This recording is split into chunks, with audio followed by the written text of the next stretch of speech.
going on? What's going on? How's everybody doing tonight? Man, we almost had ourselves a series, huh? Almost. I know it's only 2-1. I know Miami is proving everyone wrong like all postseason. But I'm just trying to tell you guys, man, when a team wins game 3, when a series is 1-1, they go on to win that series 80% of the time. So if you're a numbers person and you're trying to go with what typically happens, then in your mind, this series is over. I'm not sure if I'm ready to go there yet. Um, I mean, I do have Denver winning this series. However, I've just been burned too many times counting Miami out, and I'm not going to do that yet. I had Denver winning tonight and Miami winning Game 4.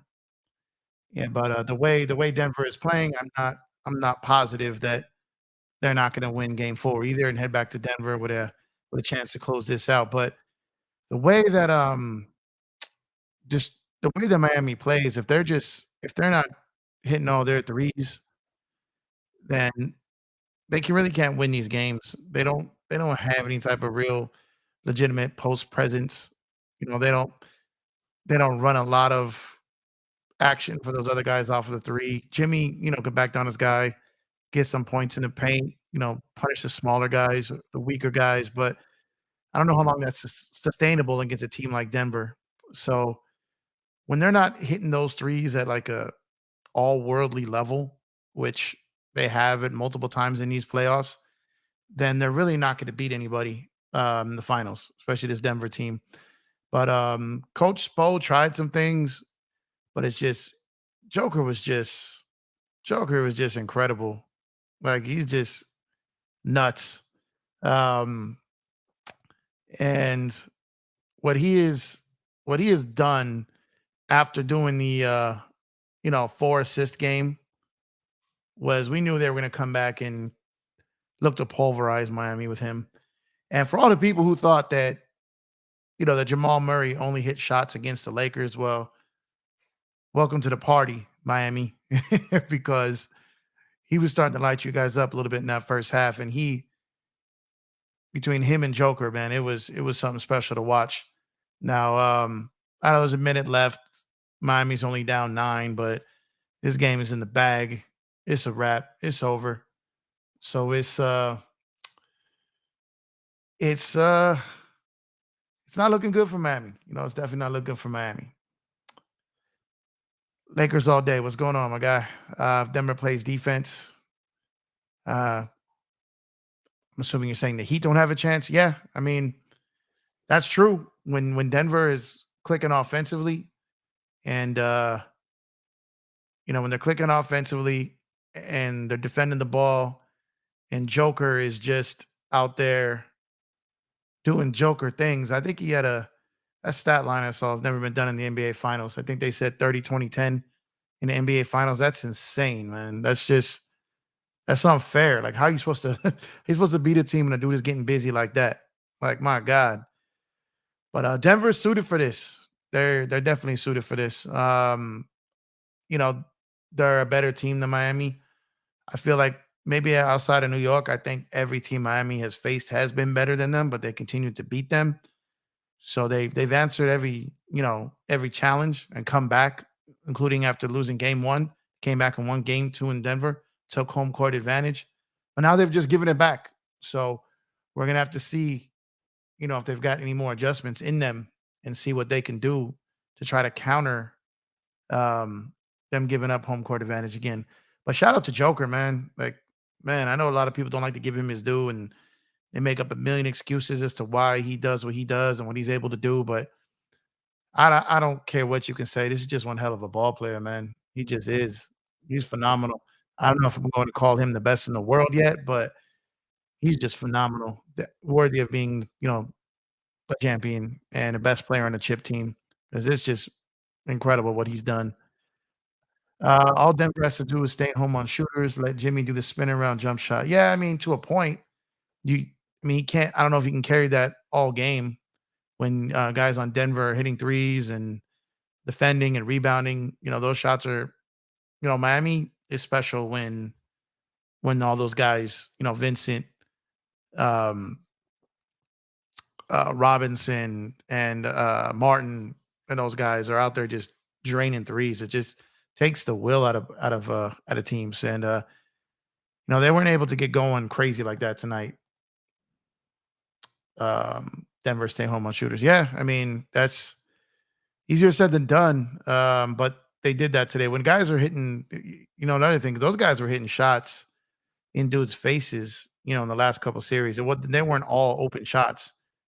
They were definitely doing that. So, Young Africa, what's up, my guy? I see you. I see you. So, yeah, I'm gonna drop the link if anyone wants to come in, and talk about this. I don't go live. I don't go live too often, but I'm trying to do it more. So I'll go and drop that link if anyone wants to pop up. But yeah, man, it was like I said, I had Miami winning this game, and I had I had Denver winning this game, Miami winning the next game, going back 2-2 in Denver. But I'm not really sure that that's going to be the case. But we shall definitely see. So let me see. Let me go and ask somebody here. Yo. What's up? What's going on? What's going on? Hold on. Yeah, what's up? So, man, what you think of this game? Yeah, man. Hey, man. I mean, like, you know what I'm saying? Like, us Laker fans, right? You said we seen Denver, play against us, 4 games. So, what I'm saying? Like, we should know how they play, what I'm saying? What they do and everything. You know what I'm saying? But the Miami Heat, I mean, they got weapons, they got shooters and small guys and everything else. But, what I'm saying? If Denver play like this for 3 more games, 3 more games, then Miami Heat not going to win. You know what I'm saying? Yeah, I mean, Denver's too tough, man. Like they just you make a mistake. It's like a good boxer, you know what I mean? They just sit back, wait for you to make a mistake, and then bow. You know what I mean? So Yeah. it's Miami will sneak up on you. If you don't, their weapon is their energy. If you dog it a little bit, like they're coming for you. They're not gonna let Yeah. you. They're not gonna let you sneak out. Like they're not just gonna let you go out there and lay down and not have them not punish you. You know what I mean? So hmm that's not going to happen when it comes to Miami. I mean, So I mean, like for this game, Denver was physical with the Miami Heat, and I feel like that's what they need to do.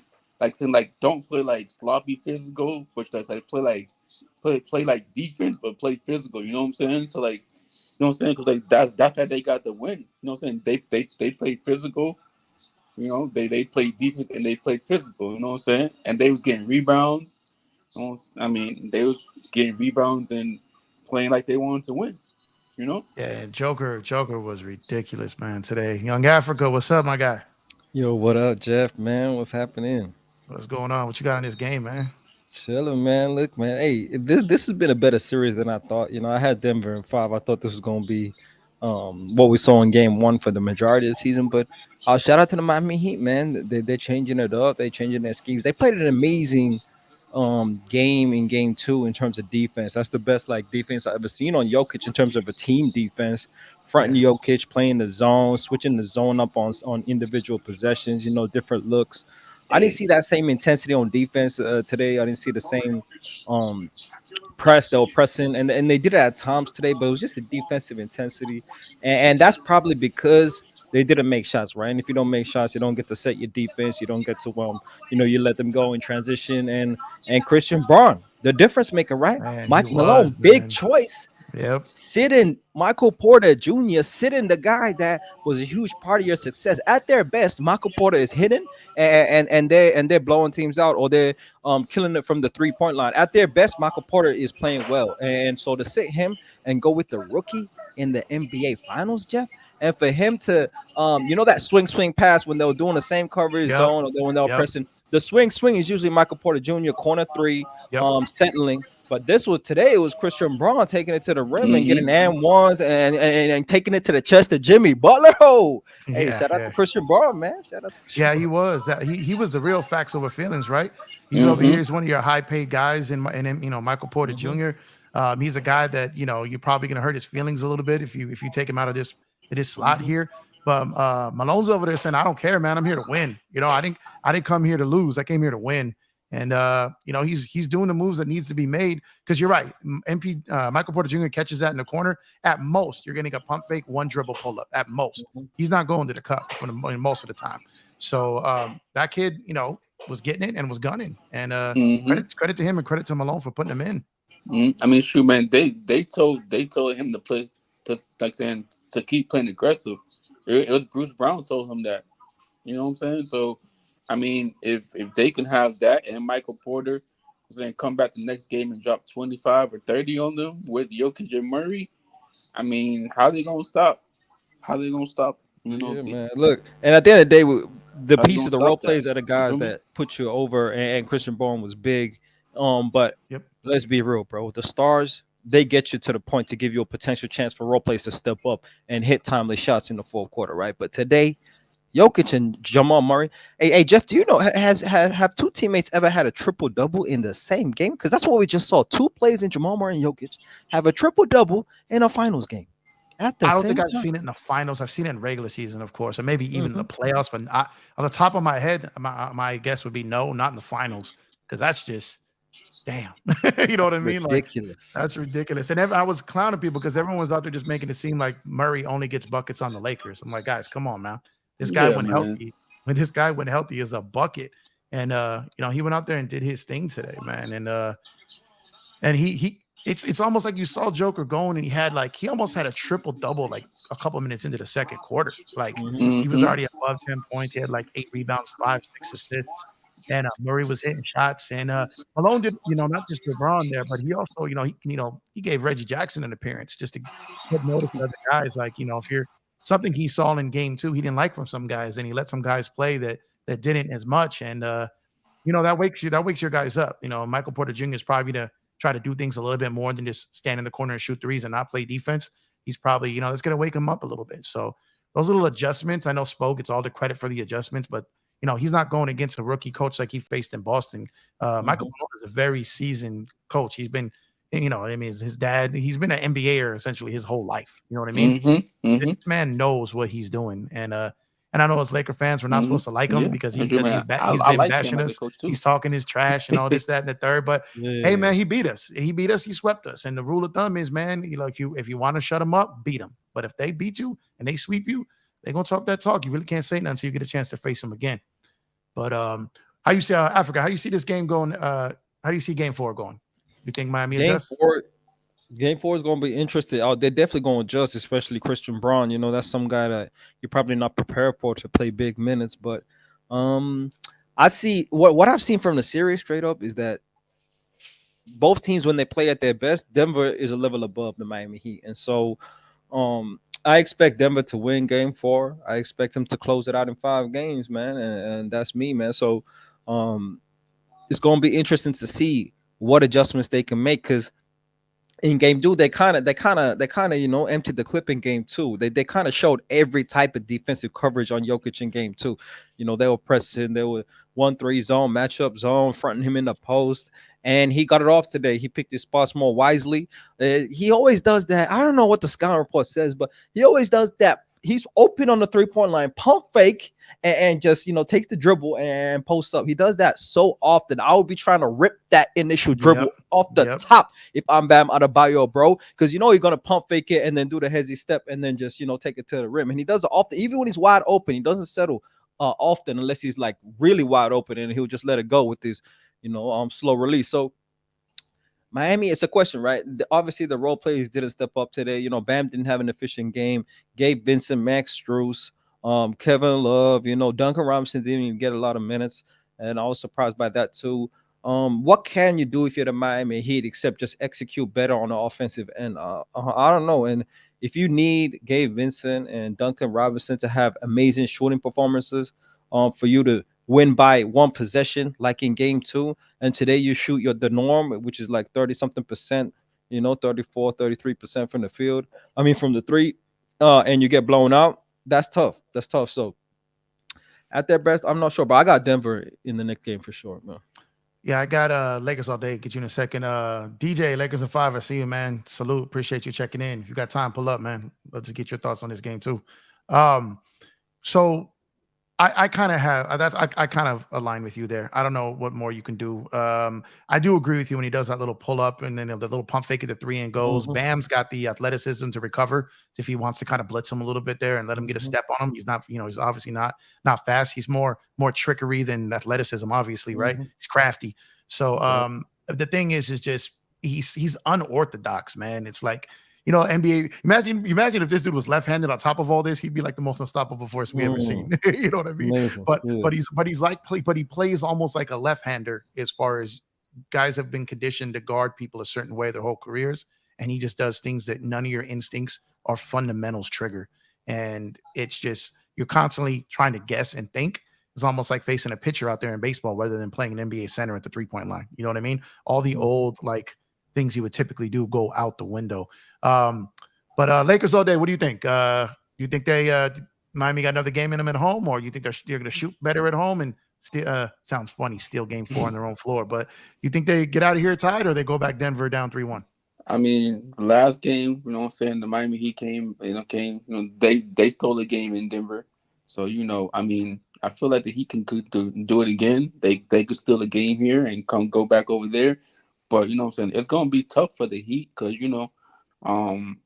Denver has like a lot of firepower.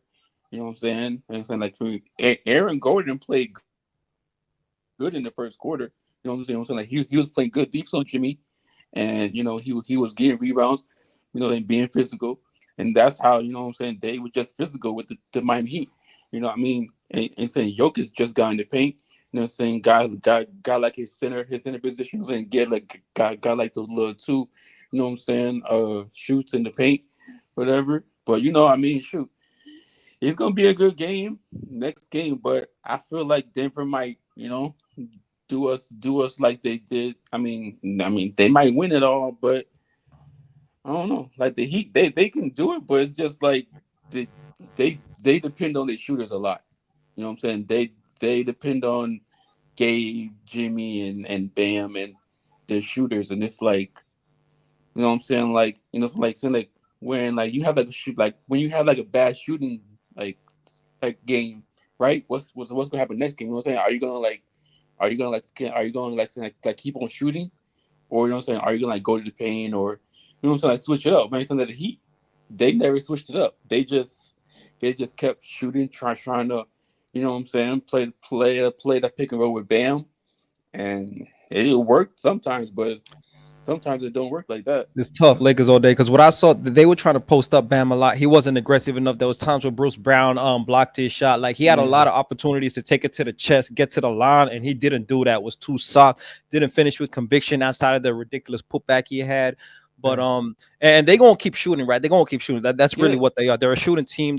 And they're not really outside in. They're outside in, not inside out, right? And Bam is a huge part of that. When he's at the high post and he's dribble at handoffs, they will blitz in the handoffs. They'll kind of giving him the two, saying that you're not going to get off these screens with the easy threes like in game 2 when Duncan Robinson coming off them screens, Gabe Vincent coming off them screens. The miscommunications they had in game 2, they cleaned that up, and essentially cleaned that up by just putting Braun in, who's a more responsible defender than Porter Jr. And so they did that. But my point is that Miami, what we've seen, bro, the level of execution that they have to have, they essentially have to play perfect to beat this team, or they have to play at a high level. The room for error for Miami is way higher than the room for error for the Denver Nuggets. They didn't play well last game. They had a lot of missed coverages, and it was a one possession game. Off the talent and the depth of that team compared to the Miami Heat, who their players have to play at a certain level. They shot like 40-something% from the three, and it was a one possession game, right? And in this game, they got out rebounded, Jeff, by 25 rebounds, right? Yeah. The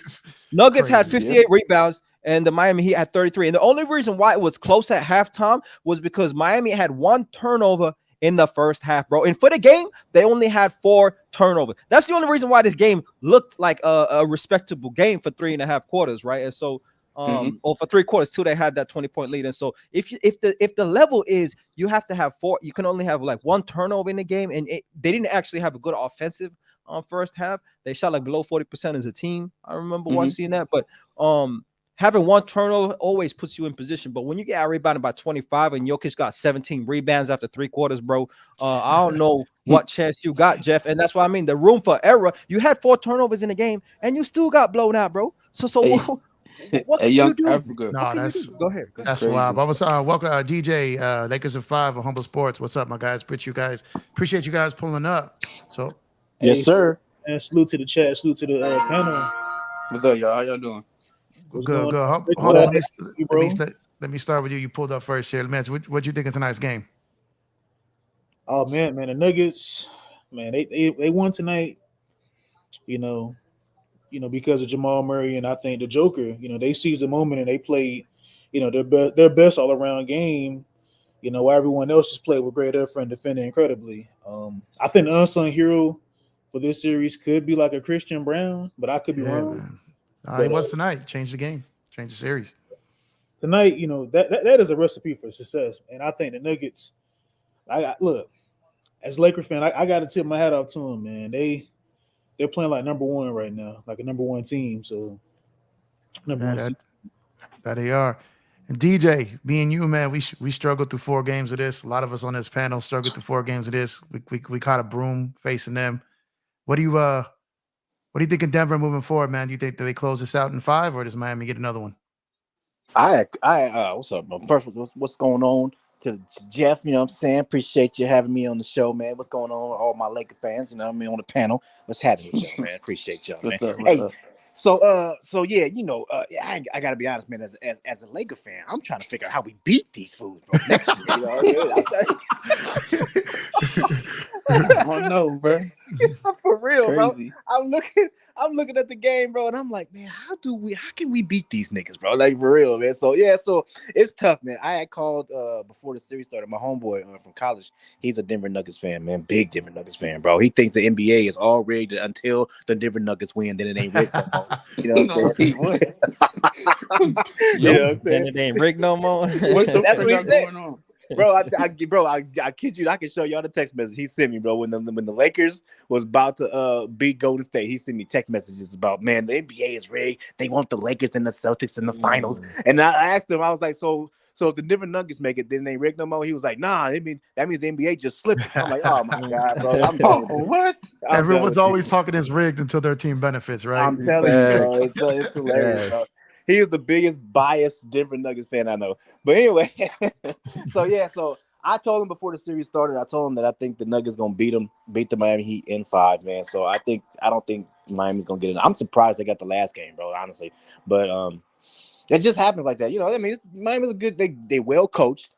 You know what I mean? So they're gonna probably. I had them getting a game. You know what I mean? Just because of Coach Spoelstra. So, but I don't see them winning no more, man. I think Denver's just. They got too much chemistry. You know what I mean? They're well coached, man. Malone is a good coach, man. You know, even though he hates on the Lakers, I gotta give him his props. You know what I mean? So I just think, man, it's gonna be tough to beat these guys, bro. I think in order to beat them, and I've seen this multiple times throughout these playoffs, is that you have to let Jokic get 40, 50 points. Let him cook. Let him get his 40, 50 points, but you have to keep him around 4 to 5 assists. Do not let him go off on an assist like that. And when he gets everybody else involved, everybody starts feeling their game because now they making shots and now, you know what I mean? Now they getting their confidence up, you know what I mean? And you have to try your best to contain Jamal Murray. I think Jamal Murray, man, is this probably a lot of people think it's Jokic, and I mean, you know, it's an argument, but I honestly don't know. I think the head of the snake might be Jamal Murray, man. Yeah, I think the same thing too, bro. Yeah, man. So he got that killer instinct in him. Like, I'm just like, bro, he's not scared to shoot. He's not scared to shoot the ball. Exactly. He's not scared of the moment at all. He's going to take those shots, even if he's going to miss like the first couple of threes or twos or whatnot. He's going to just keep shooting 5 more jumpers. Like, he doesn't care. Like, so what are y'all saying? Are y'all saying Jamal Murray is more valuable than Jokic, or he a better player than Jokic? Like, what we saying right now? Well, I think it's more like I think it's more like the Steph Curry, Kevin Durant situation. Kevin Durant was the better player, but Steph Curry was the leader. You know what I mean? So I kind of look at it like, well, I look at it like this. I think I think Joker's the leader because of what he's doing with Murray. I think he's like, look, you're the point guard out here, but don't worry about that. You get your buckets. Get out there and get your buckets. Be aggressive. Kill your position. I'll get the assists. I'll do all this. I'll control the flow. I'll do all this. You just go get me buckets and I'll feed these other guys. I'll keep them happy. I'll do my part offensively. I'll get my rebounds. But I think Joker just leads with his play. Like, I think he's just like out there, like leading an orchestra out there, man. Like he just point people where to go, even the dribble handoffs to Murray. Most of Murray's buckets are coming off of handoffs from Joker. You know what I mean? So That's it's true. like, I think Murray's out there. I think Joker strategically is like, okay, when I want to catch my breath here a little bit, instead of being on the bench so I can still rebound and keep everyone involved. But now Murray, go cook. And then it's like, I think Murray thrives in that role. He doesn't have to be the number one, but he's scoring like a number one. And that just works for them tremendously. Yeah, that's big facts right there, man. Yeah, I hear you, man. I don't know. It's gonna be tough to beat this team next year. I think I don't think they're gonna bring Bruce Brown back. So that's gonna be one of the key players that's not coming back. So yeah, it's gonna be tough, man. I don't know. This team they well coached, man. They got chemistry. This team it was their time, man. This year it's their time to win. So we'll just say it's over. It's over. Lakers in 5. It's over. Hell 80% no. of the time, 80% of the time when the series is tied 1-1, whoever wins game 3 wins the series. So yeah, it's over for this. It's over for the Miami Heat. It ain't over for the Lakers. Okay. Hey, man. Look, I don't know, man. I don't know about the Lakers, but in this series, when we talk about Jokic and Murray, right? I understand everybody saying that Murray is very valuable. He's probably the closer when it comes to fourth quarter offense. But you can throw the ball to Jokic too. But like Jeff said, the selflessness of Jokic, the ability to be able to empower his teammates. Like he said, that screen, that dribble handoff or the pick and roll with Jokic, he's such a great screener. Jamal Murray's coming off clean off those screens and being open, right, and able to create his shot. And he can get his shot off individually too. He did some tough shots in the fourth quarter, bro, fade away, mid-range jumpers. But I think evidently and clearly it's Jokic's squad, and he is the leader of the team. The way he plays, him being able to get guys involved, that's the balance that he understands so well. In game 2, he saw that his teammates weren't flowing, and he's able to take over. That's something that I like to see, even though they lost. I was questioning if he had that in him to be able to just become a dominant scorer in necessary games to even give his team a chance to win in that fourth quarter. So he's shown that he's an amazing player, generational talent. We watched 30, 20, 10 today. That's historic, man. And so Jamal Murray is a very high level player. He's an all-star level player. I think he's the best player in the NBA without an all-star appearance at this present time. And he's gonna be an all-star in the future, all NBA type player, and they're showing a lot. The thing with Miami as well is like Jimmy Butler didn't have many assists today. He wasn't really looking to play make off the rip today. He was looking to get his shot and to be aggressive, especially in that first half. He was doing that, and that's the balance, right? When you do that, Jimmy, how much do your teammates get off? How much are they in rhythm? They might be missing the start of the game, but I think they're not the type of players. Gabe Vincent, Max Strus, they're not the type of players to take 5-6 shots every now and then and be able to be in rhythm. They need that off the dribble. They need to touch the ball. They need to get their shots up, get 10, 11, 12 shots up in the game and get in rhythm for those moments. And they didn't get those shots today, man. So that's tough. Yeah, that's for sure. And we're also looking at a series where we really can't point the finger at either coach making mistakes. That's kind of refreshing, right? Spo isn't really being out coached. He's just kind of there's just more talent on the other side, right? But also looking at this, I can't ever remember looking at Aaron Gordon and looking at, he looks so big on the court right now. Again, standing next to those Miami guys, he looks like Shaq compared to them. I was like, Aaron Gordon never looked that big to me. So it's like, I'm just looking at him. It's like, dude, he's huge out there against these guys. And I don't know, man. I just I think Denver is here. I think they're here for a long time if they can stay healthy. I think what you do see about Murray is when Joker didn't have him and he was hurt, definitely affected that team, majorly. But I think Africa hit it on the head there. I think he's their closer. I think Joker has that in him. But Murray, just when he gets going like that, he gets 2 or 3 threes. It just deflates the other team. And when he gets going like that, we've seen it too many times. And like I said, Laker fans thought he only made shots against us, but no, man, he's a killer out there, man. No, he been cooking. Yeah, he been cooking. He is, bro. He was like that in college too. Yeah. Well, he was cooking the Suns as well. Like they've done a lot, man. And I would like to ask y'all, man, is Nikola Jokic the best player in the NBA? Is he the best player in the NBA? Man, he's You ready to say I'm it, Jeff? saying, What you I'm gonna saying? say he's right. I'm gonna say he's Why, right why up you there. thinking about it, He's Jeff? You right got to up there. think about yeah. I don't know. I mean, I got to see how the series finishes, but it. he's. I mean, like I said to the people, he's. I'm very, very, very stingy and picky with my superstar labels, like to the point where it's almost absurd. You know what I mean? Like to me, I think superstar. There's no next level, right? That's it. So to me, if you're going to be a superstar, best player in the game level talent, I think we're coming into a point in time where we may see best player in the league that's not even a superstar. In my opinion, not saying Joker. I'm just saying it may have come in time with that. Because like these guys that they label superstars, like the Devin Bookers, the Jason Tatums, and guys like that, they're not superstars to me. You know what I mean? Those guys are all NBA talent guys, perennial all NBA talent guys, but they're not superstars to me. Joker's knocking on that door. He's just about there if he's not in. You know what I mean? He's like right there. But to call him the best player in the world, I mean, I still hold Giannis really high up there. And I know he got taken out this year.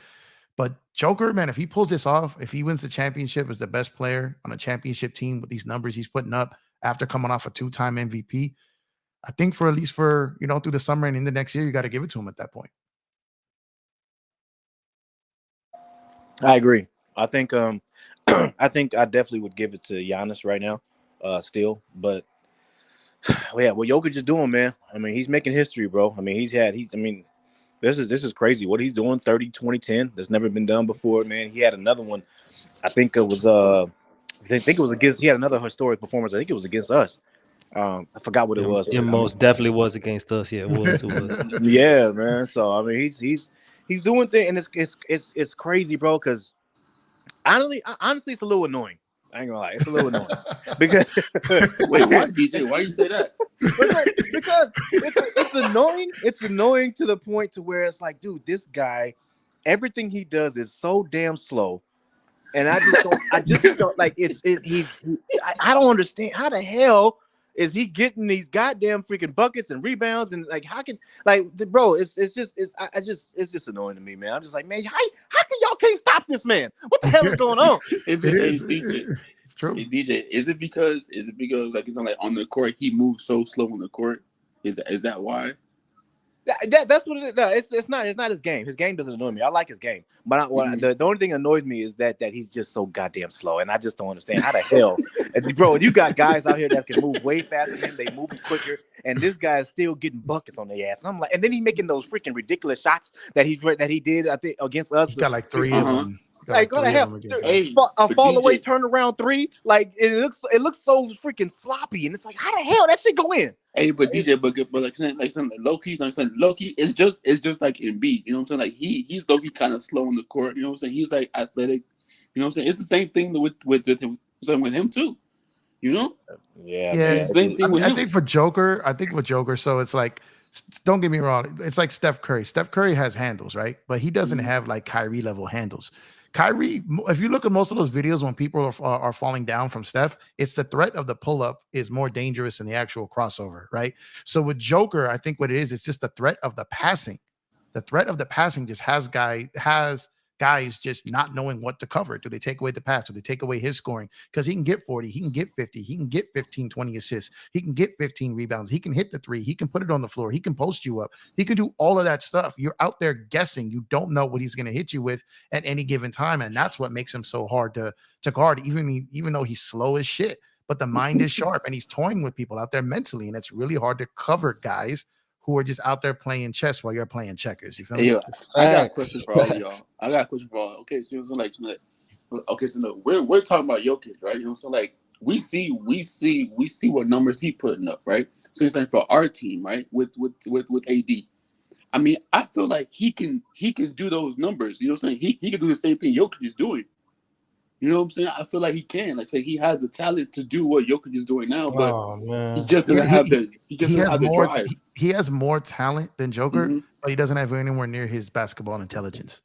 And he doesn't have that give it all, go, I don't care. Like, you see how scratched up Joker is out there, man? That dude looks like he's fighting people with swords.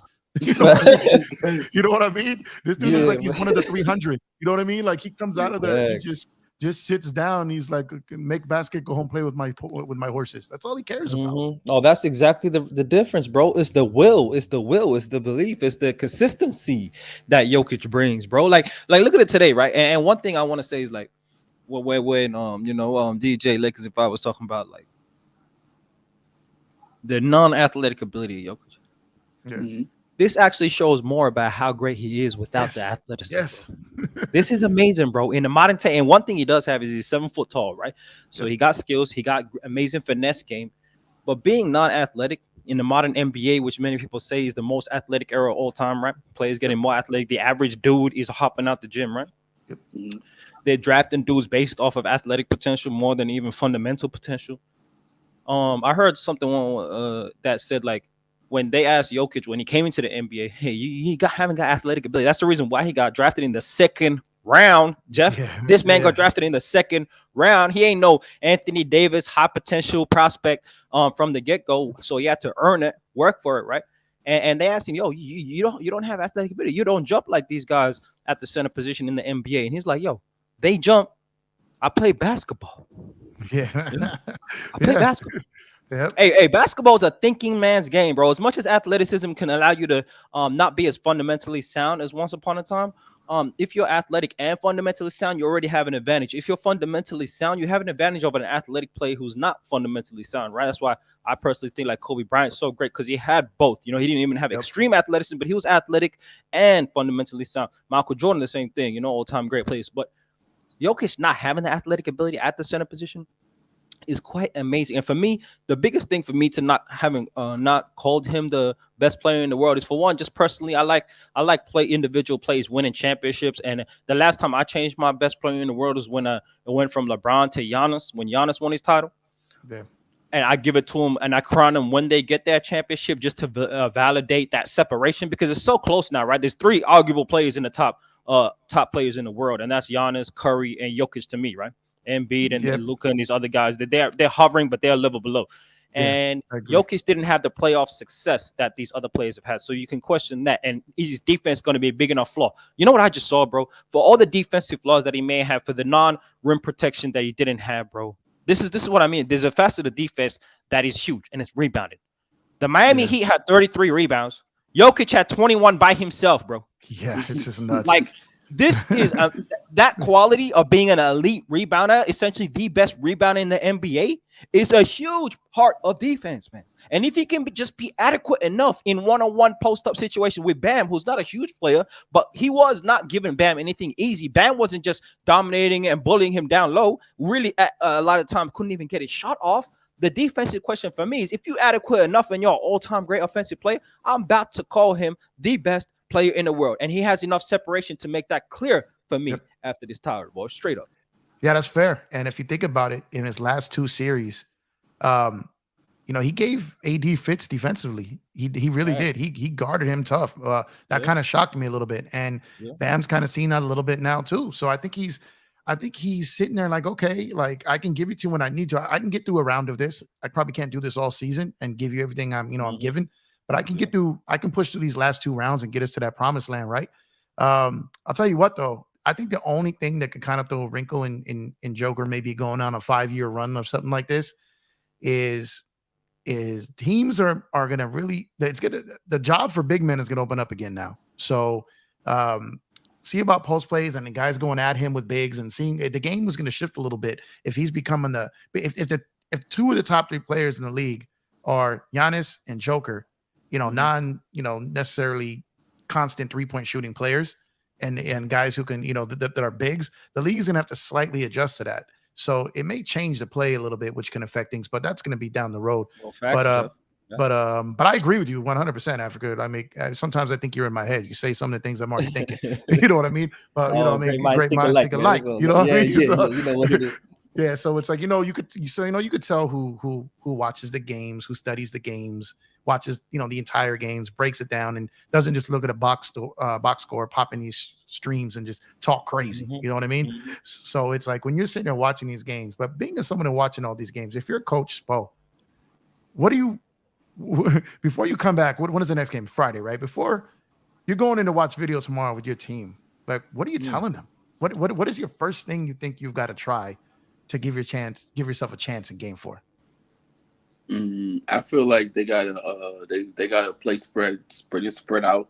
You know what I'm saying? Like on offense, you know what I'm saying? Like have like 2 shooters in the corner, and then have probably like 1 on the wing, and you know what I'm saying, for offense to just spread them out a little bit. So like and look, you know what I'm saying, they have to cut more. You know, so the Miami Heat, they you know what I'm saying, like Jimmy has to cut to the basket, or somebody has to cut, because like, that's how the Miami Heat won that game last game. You know, the second game, that's how they got the dub, because you know what I'm saying. Duncan was cutting, Jimmy was going to the basket. You feel me? And Ben was shooting 2-pointers. So that's how they got to win their game. But you know, but for the Denver, they just have to do what they do tonight and play with physicality, and they have to play defense, and they got to move the ball, and everybody got to cut and do their thing. But it's gonna be a game. It's gonna be a good game. But what y'all think about Bam? Because like when I saw Bam like setting these screens, right? He low-key be moving a lot on these screens, but they're not calling it, bro. Like every time he sets the screen, he's like inching over. You feel me? And they not calling that, bro. Hey, that's the modern NBA, bro. Golden State built a dynasty off I was moving about to screens, say, man. I ain't even mad. I'm about to say, Crazy, they must have been watching some Golden State footage and see what they get away with. They actually run a lot of Golden State type plays, man, off ball plays for Duncan Robinson and Max Strus. Yeah, exactly. So I would say first thing, just looking at the stat sheet, these ain't really adjustments, and really it comes down to the fundamentals of the game, Jeff. You can't get out rebounded by 25 rebounds. You can't do that. You can't foul him and get him to the line damn near 30 times. You can't do that. You can't do that. You can't have guys coming off the bench getting 4 fouls like Kyle Lowry, like Caleb Martin. Unacceptable. Gabe Vincent, unacceptable. You can't put him on the line like that, and you can't bail him out and do that. And so I would say personally, it's just the fundamentals of the game. Now it comes down to missing and making, you know, open shots, but at the end of the day, you can't give him 27 free throw attempts for such a great shooting team that can then set their defense up and make it tough on you in the half court. You got to get stops at the end of the day. These are just fundamental things. Get stops so you can set your defense. You got to score, make your open shots, and you got to set your defense. If they don't set their defense, they're coming downhill with their physicality. And they're going to dominate the smaller team. And then, yeah, no, for sure. How much more, Jeff, are you going to blitz and double Jamal Murray in the pick and roll? Like how much longer are you gonna do that when he beats you with his playmaker today, Jeff? You gotta make a choice, man. Either lock down everybody else, or you gonna have to live with the playmaking of Jokic and Jamal Murray out of those traps. Because this game 2 it worked. Game 3 they made adjustments. They understood where to attack, and they beat you on that today. So you got to make changes. Now this gimmick defense that they're running, right, with all these different coverages and all this smoke screens and all of these, just flash bangs out here that was working in the first 2 games. That ain't going to work, and that's not sustainable against a great team like the Denver Nuggets. So pick your poison. And in the first 2 games, they were able to pick your poison. And today the poison was very poisonous, bro. To put it short, bro. Very poisonous. And I don't see an antidote coming anyway. So it's exactly, it's definitely so. Let me ask you this: do you guys think Tyler Hero can make a difference at all? I was gonna ask that same question. The only reason before you guys answer, the only reason I say this, I was kind of wondering about them bringing him back and kind of messing with the chemistry that they've developed in his absence. And he even spoke about that publicly, about being afraid to come back in and kind of disrupt that. But you've lost 2 of the first 3 games. You've got another game at home, and if you do bring him back, you probably want it to be at home. Do you think he plays in game 4? And if so, do you think he can be a spark to help him get a win?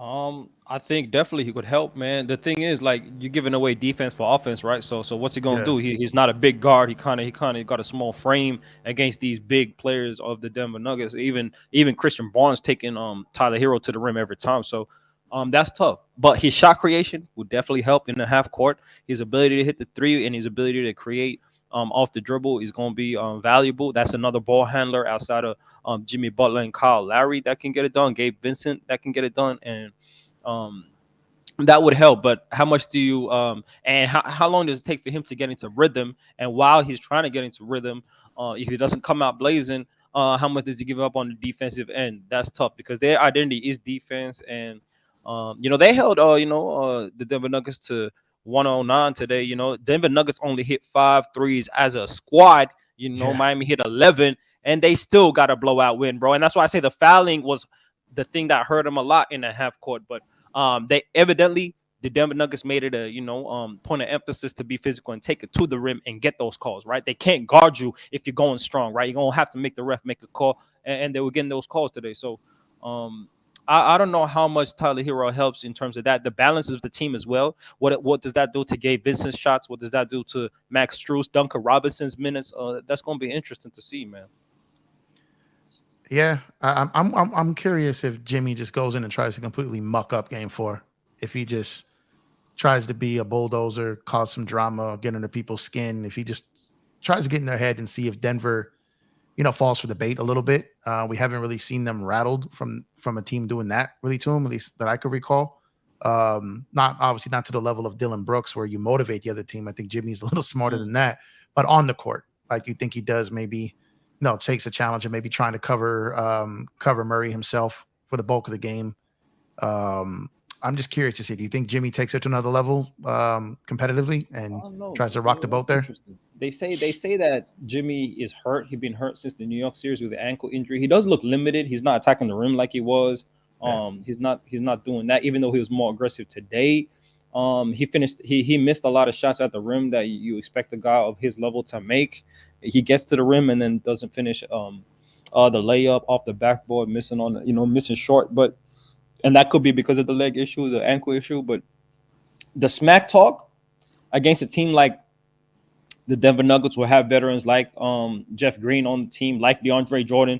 They ain't gonna fall for that. And at the end of the day, that works against young teams, right? That works against the Memphis Grizzlies. That works against the Boston Celtics. That works against those type of teams that are gonna, you had Grant Williams trying to go right back at Jimmy Butler, and that's exactly the intention of Jimmy Butler, right? You can't guard me. You ain't got it like that. And now you got Grant Williams being aggressive out of the flow of the offense. And so I don't think the Denver Nuggets will fall into that. And on top of that, I don't think you got to have their number. You got to really be up on them and really let them know that. And they've outplayed you for 3 games. They outplayed you for 3 games, really. The second game, I would say actually Miami played well. They could have still won, but they played at such a high level. What I mean by outplay is like they've shown at their best they're better than you. And so that smack talk ain't really working like that, bro. Because look at the scoreboard. We up. Yeah, we up. So what are you talking about? We up 2-1, man, in your home. And we're about to close this shit out too. And it's about to be 3-1. So there ain't no time for talking. And I don't think that works against a team with veterans like the Denver Nuggets, man. There you go. Good. I was wanting to see if he was going to try something crazy there. And another thing, I feel like Denver went out and did their thing. And I feel like I never heard KCP's name at all tonight. Like at all. I mean, he played like almost 30 minutes. He was a plus 12, but he was just out there playing defense and, played a role and just, he shot it when he got only 4 field goal attempts. He did get 4 free throw attempts, but felt like he was just, they won a game where he was quiet, and Bruce Brown wasn't out there, getting crazy, running his mouth and it lightened things up. And those are the ones that kind of make them special, right? When Bruce Brown is going off and KCP is going off and Michael Porter Jr. is having a solid game. All 3 of the guys literally might have had one of their worst games of the playoffs, and you still won-handedly. Yeah, true that. Hey Jeff, you know what I'm saying? The reason why it's like you didn't see KCP have a good game or Bruce Brown is because KCP was on fast break, right? He came down the court, he just ran right into one of the defenders of Miami Heat, and then after that, they called a foul on him, and then after that, Bruce Brown did the same thing the next quarter, and then after that's when you see the coach took out KCP and Bruce Brown because they was just going on the court just trying to play football. No, I get it. I'm just saying that the amount of minutes that they played combined, they played, almost 30 minutes each. You know what I mean? I understand that those are isolated plays and stuff, and they were doing some dumb stuff, the high energy and, but I'm just saying for guys who played 30 minutes each and, Michael Porter Jr. played about, 7 minutes less than them. He was 1 for 7, you know what I mean? Just couldn't really get anything going. They definitely benched him. But it's just weird that you see the Denver Nuggets win and you don't hear those 3 guys' names. Like that. I guess my thing is, I don't think that collectively those 3 are going to play any worse, which is probably bad news for Miami when they're trying to get another win. Yeah, I mean, that's bad. I mean, that's bad for the Heat. But you know what I'm saying? What you said about Tyler Hero, I mean, Tyler Hero gives them a spark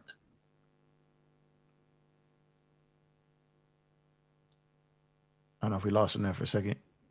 You I'm might right have got a here. call. I'm right Oh, here. you got it. No, I'm Okay, right here. got No, it. no. Oh, I guess I that's said smart. that. Yeah. I said that. Tyler Hero gives them a spark, you know, because like he can like spread the ball, he can shoot, he can like put the ball in, he can cut, he can, you know, shoot free throws and do everything that you know what I'm saying the other players can do.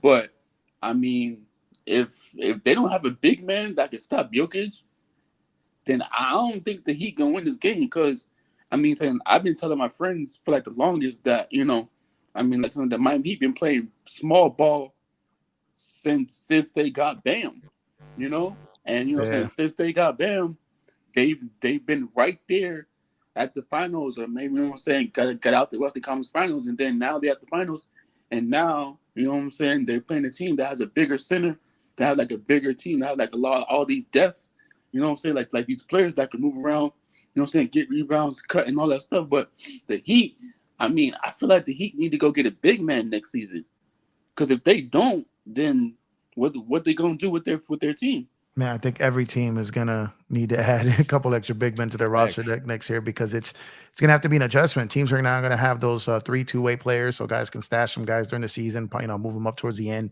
If you face him, you know, you can sign these second round picks a little bit longer than you know. The new CBA allows for you know some expanded rosters there a little bit.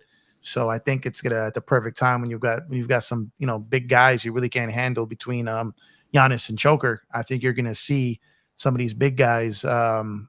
You know, I think you're going to see the bigs come back a little bit. I don't know if they're going to be the stretch bigs or if it's going to be more traditional bigs, but I think you're going to need some more traditional bigs here because you need a guy to get down there and take these rebounds away from Joker. You may not be able to take the assists from him, and you may not be able to take the points from him. But if you can slow him down from one of those triple threats, then that's your best bet, you know. And I think you're going to need some of these guys who can go out there and get you 10 to 12 rebounds a game are going to be at a premium again. And I think that's what they're going to need because, you know, if Joker's out there, I mean, man, what is it? 30, 20 and 10?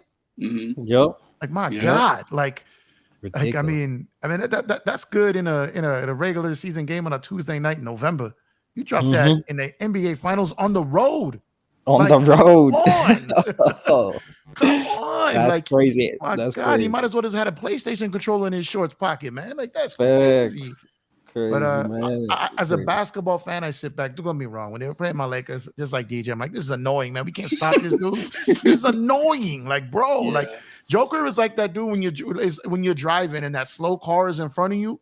And you know you can get there like a half an hour earlier, but you get there the same time as him because he is dictating the pace of your travel. And that is Joker, bro. Like, that is Joker. And it's just like, and you're gonna get the destination when he wants you to get there, and that's just it. You know what I mean? So it's just it's incredible to watch as a basketball fan. You know, my team's not in, obviously, but to me, you know, I'm a major hoop head regardless of who's playing. So as a basketball fan, I think these types of finals might be here to stay. You know, I was talking on another panel saying this. They said, well, these finals feel like a regular season game. Well, it's because it's two regular teams. You know what I'm saying? And get used to that. Get used to that because the way this is designed now is parity, is competitive balance. And you know, and for the most part, I think that's good. You know, I mean, these marquee franchises are gonna have to figure out how to stay on top with these lower level teams and lower pocket teams with a more level playing field. And I think that only enhances competition.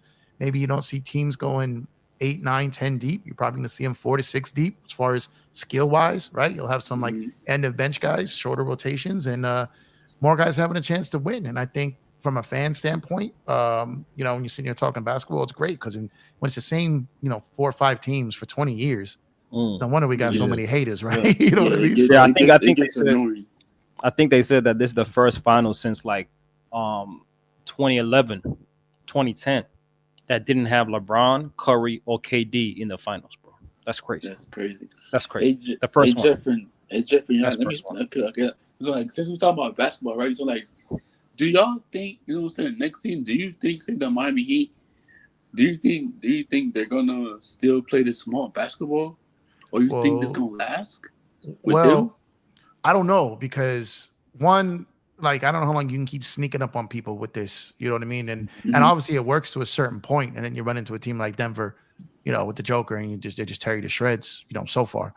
Another thing is, I don't think they're going to be able to keep all these guys. You know, people talk about like Golden State and the Clippers and Milwaukee and all these Phoenix potentially with all these really, really high salaries, and they never mention Miami. But those dudes are spending a lot of money on players over there. They got undrafted guys and low money guys, but they got Bam, they got Jimmy, they got Lowry. They paid here already. They paid Robinson already. There's a lot of money committed to their books already. And this is the summer where I think, bro, people are gonna be trading the dresses, bro, like a whole like a 400 unit apartment building just shut down. You know what I mean? Like people are gonna be moving like crazy this summer because teams are gonna have to get ahead of next summer because that's when a lot of the new rules kick in. So you're gonna see a lot of things flying in the wind this year. And I don't think Miami can commit to those guys. For sure, not all of them. Like maybe one or two of them. But yeah, I think all day. Oh, go ahead. My bad. No, my point's done. I don't think they can. I was gonna say all day that I think that Larry contract hurts. They're paying Larry $30 million, bro. That hurts, man. They're not getting the production of a $30 million guy on that. So that hurts. And I don't know if you can move him. He probably one of the worst contracts in the NBA right now. So I don't know if you're gonna move him when he's definitely out of his prime, coming off the bench at this point in his career. And so on a championship team, that's probably his role. And so I don't know what they can do. They haven't got a lot of cap flexibility, like Jeff said. But coming back to your point, because I see Lakers all day. He already moving on to next season, Jeff, bro. He didn't even want to see this, man. Yeah, but yeah, we ain't talking about this. We ain't talking about that. but coming back to your point about the big man, right? Interesting point, the evolution of the big man and this NBA, right? And the return of the big man.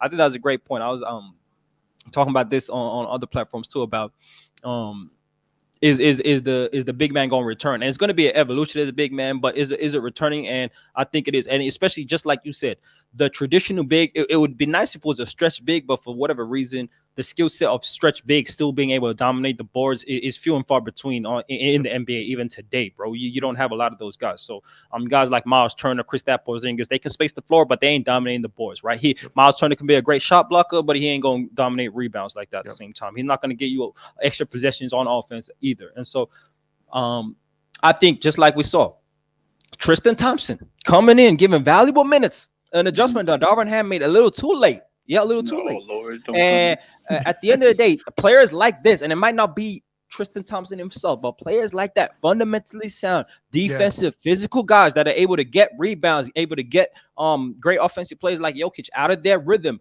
will return, have to return. Defensive specialists that are essentially being erased out the NBA, Jeff, erased. Yeah, we used to have guys that came out just for 6 fouls and just to play physical defense for a 10-minute stretch in the game. They're gone.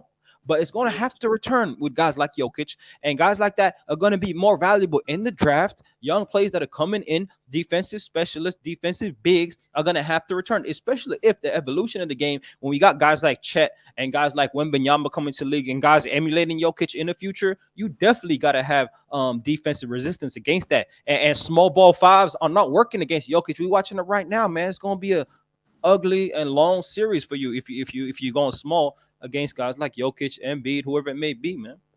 I'm gonna tell you this: it's gonna be the return of forwards, the dirty work guy, the dirty work guy. I love it.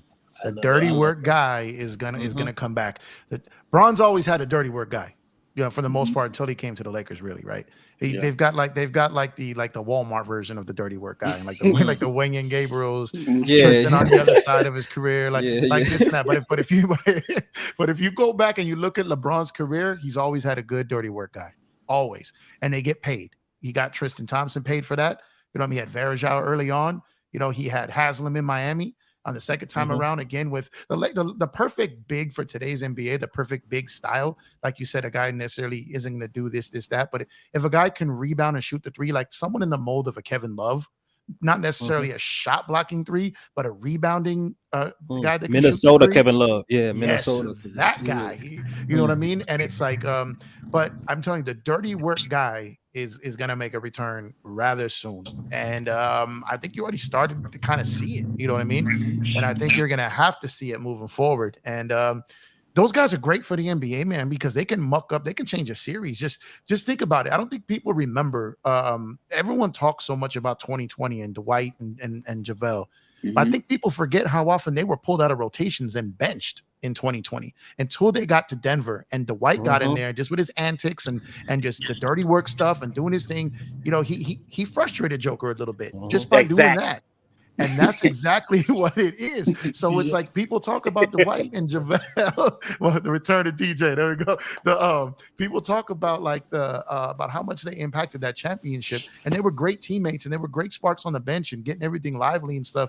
But people forget, like they got yanked, they got pulled out until the Denver series, and they went in there and they they helped out AD with Joker, and that's what you're gonna need. Africa, you know how they had these guys that were specialists. Shooters used to be specialists. Now they're the premium, right? Mhm. So now it's like now that guy's the specialist, the dirty guy, Mhm. the dirty work guy is the Facts. specialist. You know what I mean? Mhm. But there may be a time, and there was a time where they were the premium. You know what I mean? And I don't know if they're ever going to become a premium, but I think they can split the middle there and become much more beneficial. Mhm. Oh, I 100% agree, and I assume because of the natural standard of the NBA having the 3-point shot, just like you said, it was a specialist, and now it's just expected. The norm coming into the NBA, you got to have a 3-point shot, and so especially if you're 6'6" and below, and so when you talk about that, it's interesting, right? Because you're talking about the parity of the league and the NBA having more parity, but you also said like you're not going to have so many players. One thing what I do like about that is it separates the all-time greats from the other guys, right? Because now you don't have stacked squads, you don't have dudes just getting championships and having what many fans call questionable championships, like a KD. And true greatness truly rises above. And how great can you make your team more than just your individual greatness Yes, getting you through, right? yes. And so that's going to be evident. But you said something about it's going to be shorter rotations. I actually think it's going to be deeper rotations. Just a little pushback, Jeff. I think you're going to have to go 8, 9 deep because of that parity and because the value in these teams, both these teams. Denver isn't the deepest team, but they got valuable players off the bench. Yeah, Bruce Brown yeah. coming off the bench, Christian Braun coming off the bench, giving you production. That's really important. And I understand in the finals, the rotation is going to get short. It's going to probably be a 7, 8 man rotation at the maximum. But the Miami Heat are showing that you can go 8, 9 deep into your rotation and make the finals, and so I think depth is going to return, because when you had those top heavy teams, you sacrifice depth, traditionally, and in the last 10 years they have been top heavy, and you have 2 guys on the bench you can rely on, and the other guys are matchup dependent type guys, and so I think now you got to essentially you have to go 8, 9 deep to really be a contender in the NBA, especially with the new rules that you're saying. But what you think about that? Yeah, well, I actually agree with you, and you're absolutely right. My point wasn't necessarily, and maybe I worded it wrong, and that's my fault. It wasn't about shorter rotations. It was shorter length and skilled players. So it's like Okay. where you can go 8 to 9 because you got maybe a big 3, you got a pretty good player at the mid-level exemption. Maybe you had some guy that you had early in their contract that you were able to extend, and then the buyout guy. So you had probably like 7, 8, 9 really, really good players. Whereas now you're probably gonna have 4 to 6 really good players. But yeah, you're still gonna I probably worded that wrong, but the rotations are still gonna go deep. But what I'm saying is like the length of skilled players on your roster is probably going to be from 4 to 6 versus 7 to 8. No Because doubt, no doubt. and another thing to your point is also it's my hope that it's going to take away the stat padding, because you're going to be out there fighting for your lives in every one of these games, because if your team is not as deep in talent, then you're going to have to get out there and be in these games and fight and make sacrifices and really work to make these other teammates better. And you're not going to be sitting there because you're going to want to get off the floor and get your rest because you're going to have to play more, right? So it's like being out there stat padding. That's going to be interesting when it comes down to that, when there's so much more parity out there. You know what I mean? That's interesting. And so let me ask you a question there. So what kind of who do you think is like individually the best team that you've seen go up against Jokic and implement a defense? It might be Miami in game 2 or the team, and also the individual that matches up the best with. And don't give me no AD, Jeff. I don't want to hear AD, bro. No, I'm not. Just surprisingly not. He's our best defender, and he had one of the probably one of the greatest defensive performances in an overall playoffs in my lifetime. But then he got up against Joker and just it just didn't work. Having said that, Rui was there were stretches where he was really good on him, but as far as like I really can't sit back and think of anyone who really like affected Joker. You know what I mean? To the point where it affected his overall game. Rui kind of caught him by surprise in game 1, threw him for a little whirl, and in stretches in other games, but they didn't shut him down. You know what I mean? I mean, I think Joker's worst game, and it sounds funny because he had 40 points. It was probably game 2. And it was probably Miami's scheme, not an individual player, but their overall scheme. And it's really hard to say that guy has 40 points and was one of his worst games, but it wasn't a Joker game. You know what I mean? That was more of an Embiid game. And Joker isn't going to win playing like Embiid. You know what I mean? That's not his way of doing it. I will say, I feel like the Lakers, even though they got swept by them, that was a way more competitive series than people want to give them credit for, even though they got swept. They were in every game pretty much till the end. So from that standpoint, I think they had some things figured out. What hurt the Lakers, and I don't want to take this too far into the Lakers today, but what hurt the Lakers in that series is what was hurting the Lakers to start the season. Just couldn't finish the games. They figured it out, at post trade deadline, but it came back to bite them at the end of their season. But overall, their defense wasn't like, Murray had, killed them that one half of the game, like 30, and then they pretty much got him in check the rest of the game. It's just, I don't think anyone has stopped Joker, but if I had to say the best performance, even though we got 40, I'd say Miami in game 2. I would agree with that. And that was a team defense that stopped. I didn't even stop him, bro. It's crazy. If you look at the box score, Jokic dominated, had 40 points, but you limited him to 11 rebounds. And those 40, he had to work for every bucket. Nothing was easy. And it was actually a great team defense. But if you look at the box score, you would think that he had a great game. He did have a great individual game, but in terms of affecting his team and winning, that's exactly how you want him to play, and that works. But I would say the best individual defender that I've seen in this playoffs is essentially being Rudy Gobert. One-on-one, he's affected him, and that's a prototype I think you need to give him problems and not sacrifice doubling and trapping or sending help, and just leave him one-on-one and stay on the shooters, try and stop the off-ball movement, and don't focus. And that's because he has that 7'2" size, a big-ass wingspan, almost 7-foot wingspan, and he can contest the shots. Because if you see against Miami, Jokic is making a lot of tough shots, contested shots at the rim, but they just don't have the size to contest him at his release. But they're still putting a body on him. They're still not making it easy, but he's just finishing over the top consistently. They're too small, man. Exactly, and they're tough shots. But NBA level, all-time great player, like that he gonna make those, but they're tough shots, man. I'm bricking most of those in the rec, Jeff, but like them, he's making those. But I ain't 7 foot though. But with the body and the effect and the contest with your hand in the face, and he's still making those.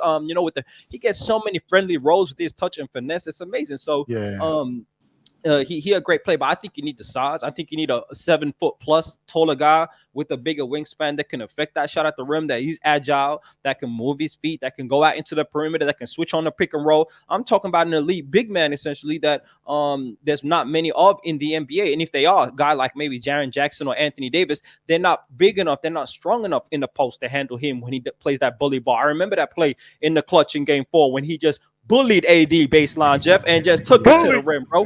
Broke my heart. I was telling, man, like, get AD out of here, man. That was so he has that ability too. And so we're talking about a generational level defender to be able to, hold him in check and make him inefficient and allow him not allow him to shoot above 50% from the field. And Gobert was able to do that in the Minnesota series, but the whole team as a whole wasn't good enough. And so that's interesting. And so that player is probably not even in the NBA on a consistent level outside of a Rudy Gobert, 7'2", Wembanyama if he gets big. Even Giannis, I think, is not bothering him in the post as much as he can, but he would be a great defender too. But we're talking about some of the best defenders in the NBA, man. And so that's tough, man. That's tough. Yeah. Can I ask a question? Oh yeah, of course. Go ahead.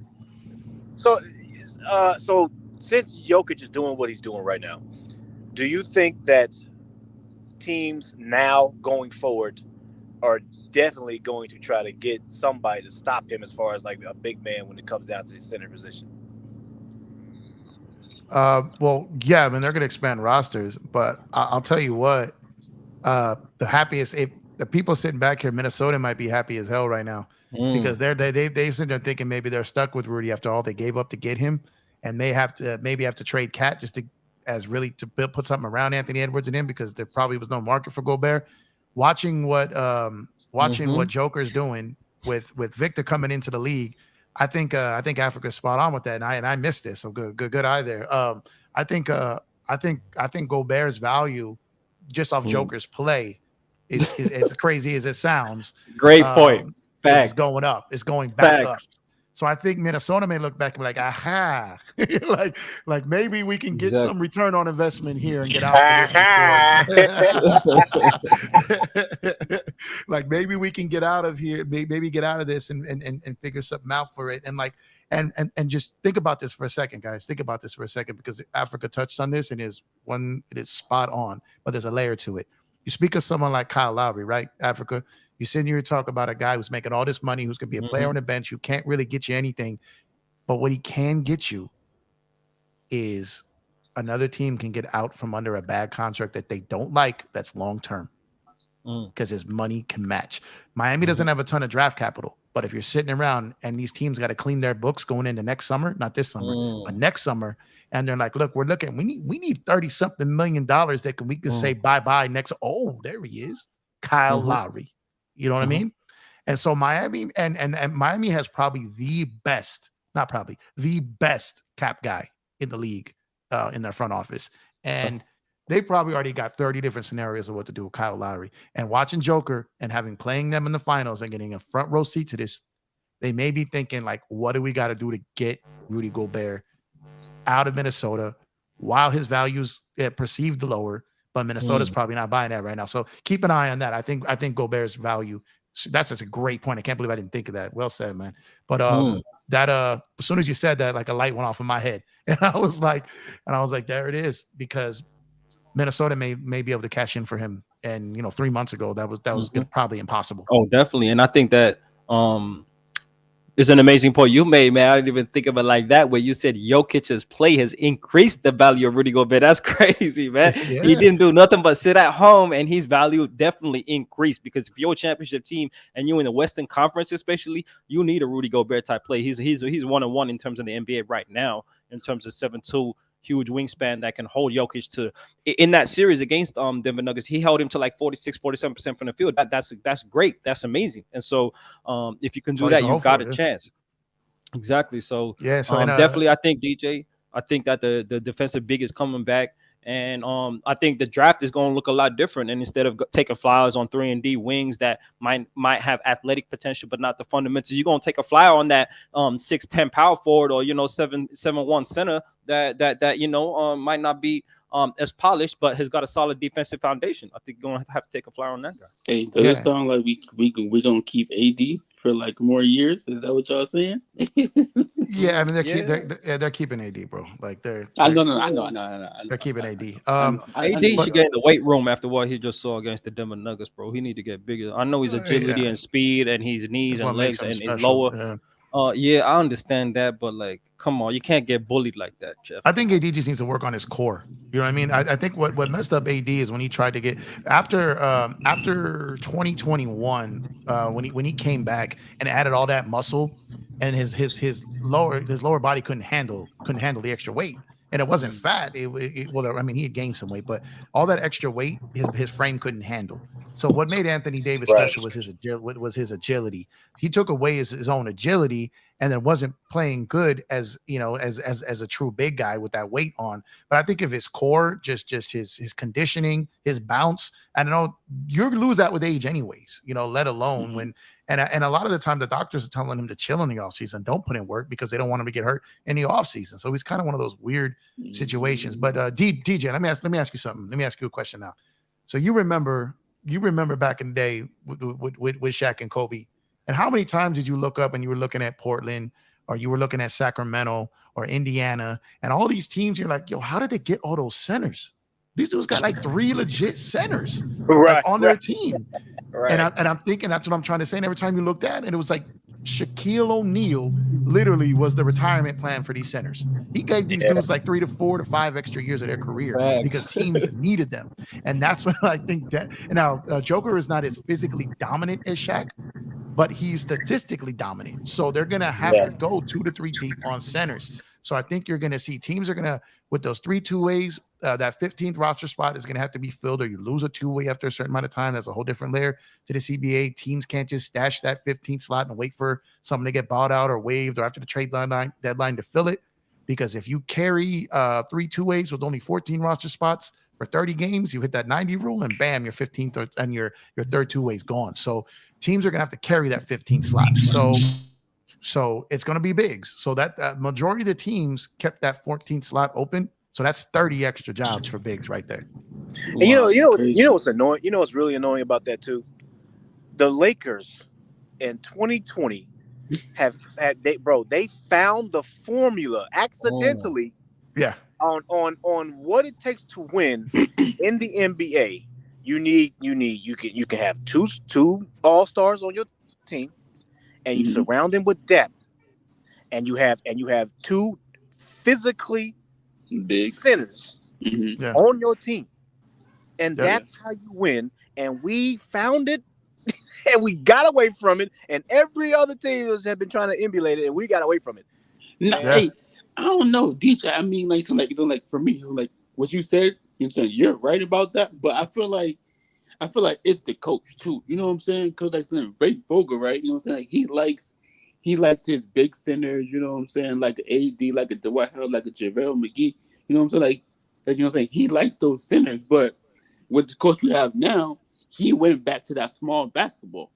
You know what I'm saying? That's the problem. You know what I'm saying? Like these coaches, they like these small, you know what I'm saying, type of rotations. But low key, you know what I'm saying? Like some coaches, they like playing big and physical, you know? And that's the problem is that's what I the feel modern like the problem NBA is the pace and space era, right? So they want to space it out. They want to get as many possessions as they want, like as many possessions as you can, to get as many shots up to give you the best chance to win. Because mostly it's a possession game in the NBA, right? If you can dominate the possession game, not turn the ball over, most likely you got a good chance to win. And the thing like with Miami even today, they did that. They didn't turn the ball over, but they didn't dominate the rebounds, and they lost that by 25. You got an extra 25 possessions, to go up the court. And Denver kind of sacrificed a little of that with their 13, 14 turnovers. So it balances out. But that space and that pace gives you a chance. And you see a lot of teams, right? They got size. They go down 10. The coach puts in the small ball 5 to get the pace up. And so when you see that, and you go with the two big lineup like Lakers were doing in 2020, you give up the pace, which means now your execution has to be at a high level. Now your rebounding has to be at a high level to even get the win. And most likely you're going to play inside out or dribble and drive and kick and get them collapsing. And we won a championship with that.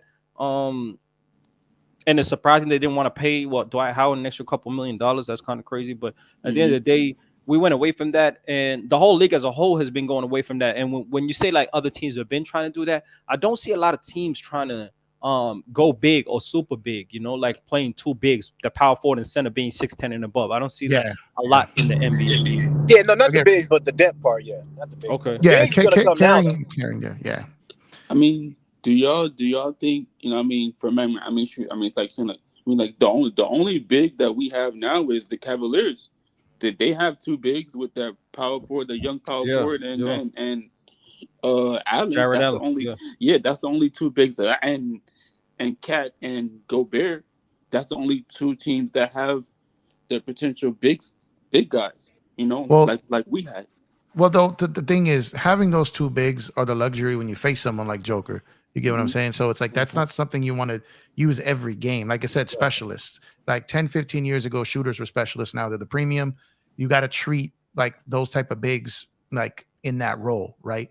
So it's if you're going in and you're playing like you're playing the Warriors and you're playing Phoenix and you're playing guys who go small ball or even Miami, those centers aren't going to see hardly any minutes, hardly any. You know what I mean? You have them for when if Joker is going to be the best player in the world and he's going to be the guy you got to go through to get a chip, then you got to have those bigs on your roster if you got aspirations of winning a chip. You get what I mean? So that's where those guys are going to come into play. Like not for depth, but not necessarily. I agree. They're not gonna start those two bigs. It just you're going to get ran off the floor in 85% of the games.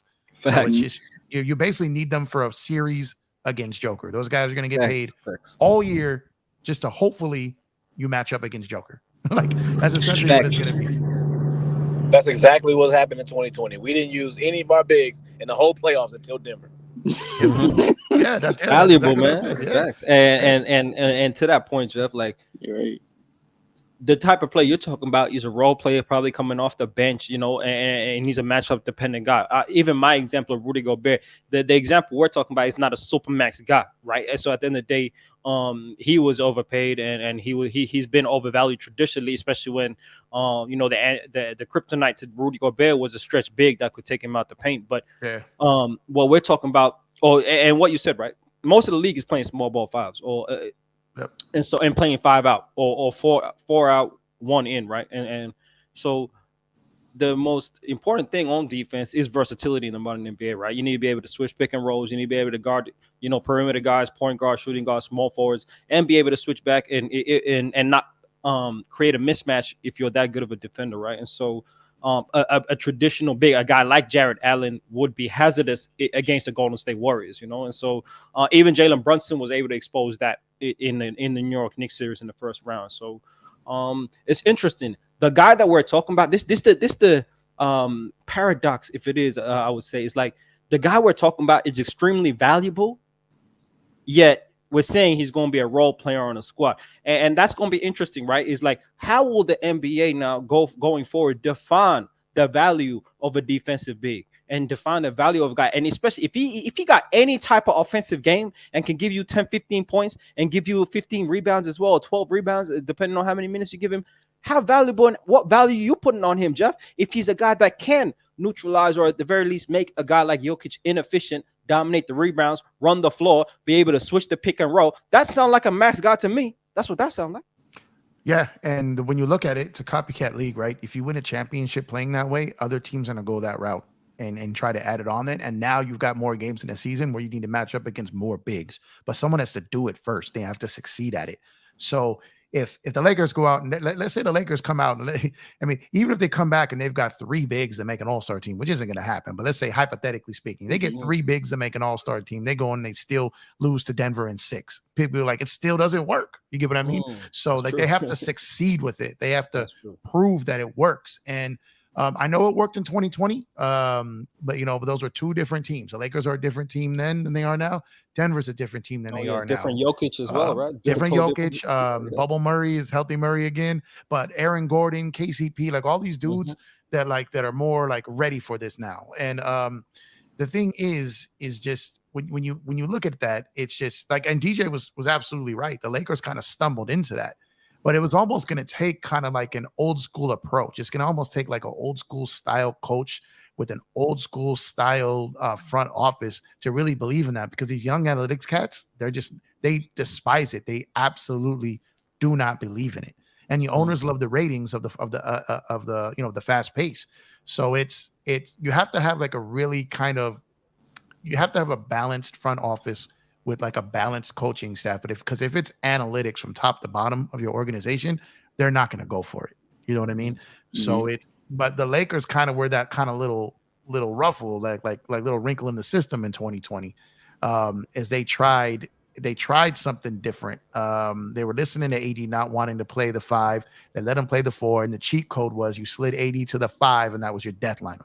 You get what I mean? Mm-hmm. Now I'm trying to make AD play 5 the whole season, then that's not a death lineup. You know what I mean? That's just your second best player or first, whatever you rate him at right now, being unhappy every minute he's on the floor because he's having to guard guys he doesn't want to guard. AD's a very good one-on-one defender, but he's one of the best I've ever seen at weak side defending.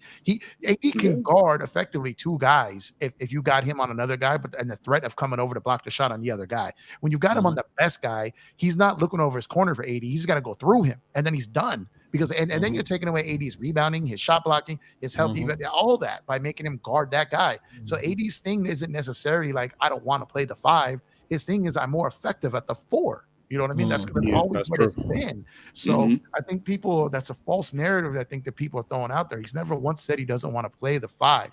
He just feels he's more effective at the 4, and he is. Hey, yo, Jeff, you know what I'm saying? Why do like Frank Vogel, right? He played that type of, you know what I'm saying? He played that, you know what I'm saying? He had the AD at the 4, and he had Dwight and JaVale playing the 5, you know what I'm saying? And we won a championship with that.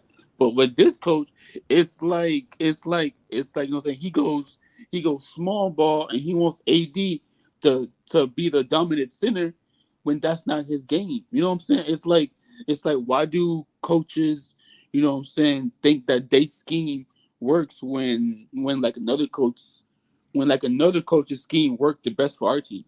Well, I mean, first things first, we don't know everything, right? Mm-hmm. Everyone was screaming at the Lakers to play Bamba, and Bamba was unable to play. We didn't know that until Mm-hmm. like they said that he's eligible to come back the next game. Like, what? He's been uneligible this whole time. Everyone's been screaming about play Bamba. Y'all could have said he's not eligible to play. You know what I mean? It would have bought you guys a little equity of people screaming at you, right? That's Tristan was true. eligible to play, you know what I mean? But Bamba wasn't. He just wasn't able to play. So they really didn't have anybody. They didn't have nobody. By the time you signed Tristan Thompson, this guy was nowhere near in shape to go out there and give you any meaningful minutes for series at a time. You know what I mean? He wasn't Mhm. ready.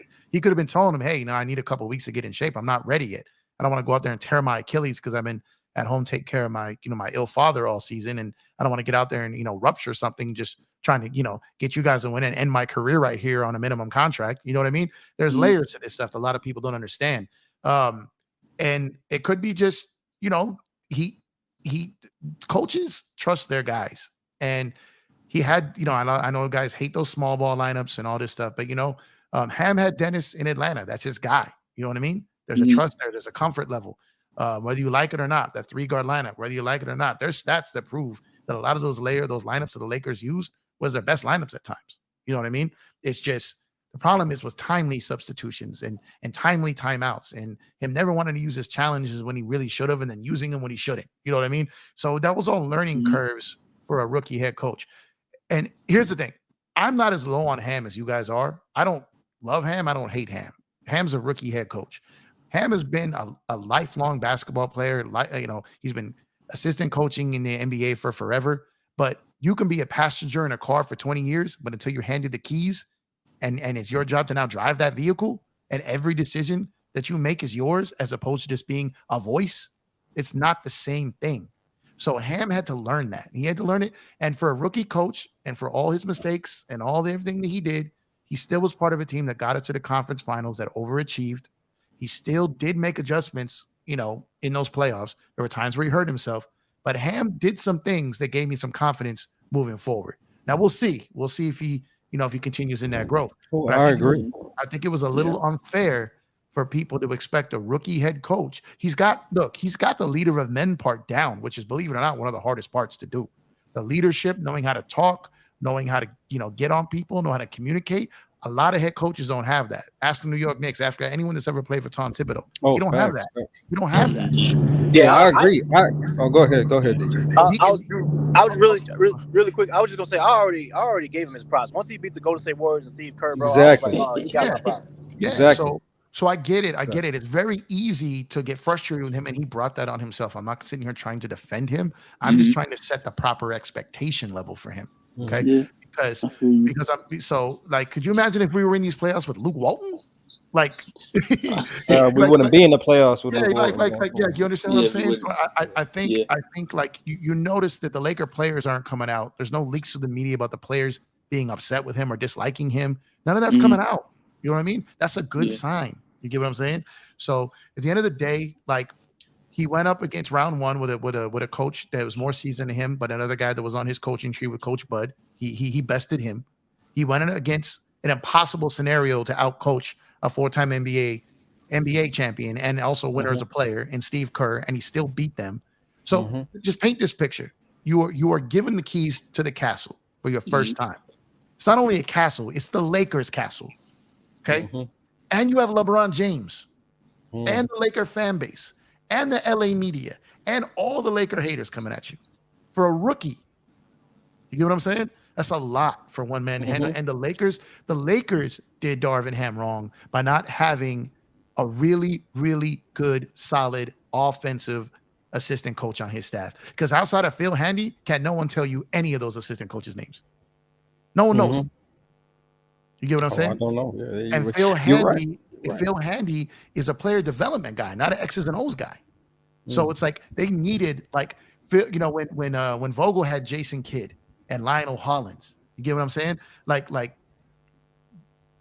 the best thing the Lakers can do this offseason is add a really solid assistant coach to go with Darvin Ham. That should be a priority to them. I agree, and I was saying that after we beat Golden State Warriors, like the adjustments he made, I gave him his respect, man. We went to the conference finals, so I got no issues with that. And I like the future. He turned the team into a better defensive team before the trade, and Yep. then we became an elite defensive team after the trade, and that's hard to do. When you get a new roster, new players at the trade deadline a couple months before the playoffs, and you turn these guys into the conference finals team and what looked like contenders, even though we fell short. That's a successful season for a rookie coach, and so I ain't mad at that. It's just the Lakers' expectations, right? It's championship or bust, essentially every season. But and just like you said, you were putting expectations in context, in that true reality type of context. So I agree with that. But I would say this: what we're seeing in the NBA, I think, when it comes to coaching, is very valuable. Coaching like Eric Spoelstra can put you over the top and take you further than even the expectations of a team. But also, Absolutely. what we're seeing is continuity of coaches, right? We watching.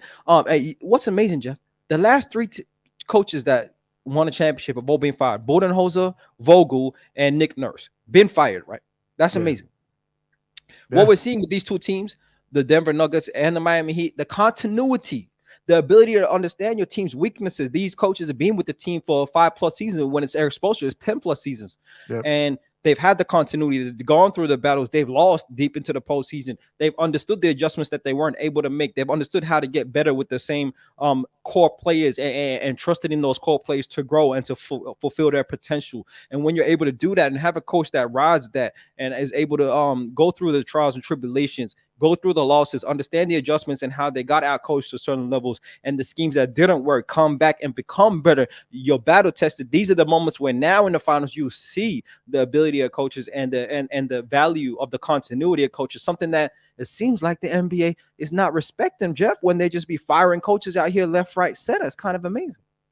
Well, that's when you have a good organization, starting with the Mhm. owner, the president, the GM, and the coach. And Miami has that. Denver has that. Get what I'm saying? So when you look at those teams, I think Oklahoma City is getting that way. The Clippers I think they have that. The Warriors have that. So it's like when you have that top to bottom, like a really good owner who spends wisely, the guys who are running your front office and knows what they're doing. You've got a good scouting department, good head coaching, good assistant coaches. Your star players are good people and leaders as well as performers. That's what you get.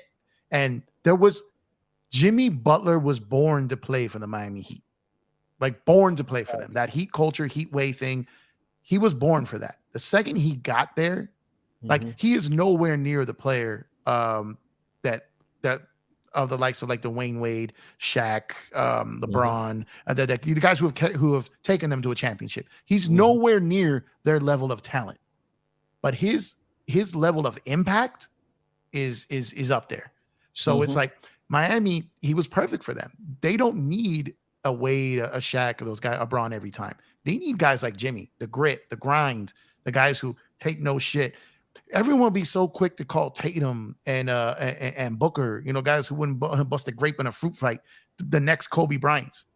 When Jimmy is nowhere near the next Kobe Bryant. But when you're talking about mentality, we're not friends between these lines. I'm not working out with you in the summer. Like all that. Jimmy is the closest thing to that, to being the throwback player. And that's why it works for Miami, because they've got throwback owners, throwback president, throwback GM, throwback coach. And it's like, and that's why it's kind of working for them, which is why I said you almost are going to need an old school style franchise. Hey, I got to head out, man. I just got to work, man. I appreciate you having me on, man. Oh, no doubt. No doubt. I appreciate you popping in, DJ. Appreciate All you. right. For sure. Peace out, DJ. All right. Oh, Lord. But yeah, man, I 100% agree, man. Like, Jimmy Butler on the Miami Heat, there's that, famous story of what he did, when he was in Minnesota and, went up with the, he picked the G League players and, was cooking the starting five and, calling Karl Anthony Towns trash and, checking him and making all the plays, blowing out the starting five. And he was just playmaking, defending, rebounding, handling the ball, pushing the break. Like, he was doing it all and he wasn't even scoring, but the ability to make your teammates better, right? And that's why when you said before about the new CBA rules and if teams go over the cap, you lose mid-level contracts, which is going to, limit the type of players you get. We're going to see the type of players that be separating themselves, making their teams better, versus those that need talented players to get their game off. And there's a big difference. That's the critique I have for Kevin Durant, individual all-time great player.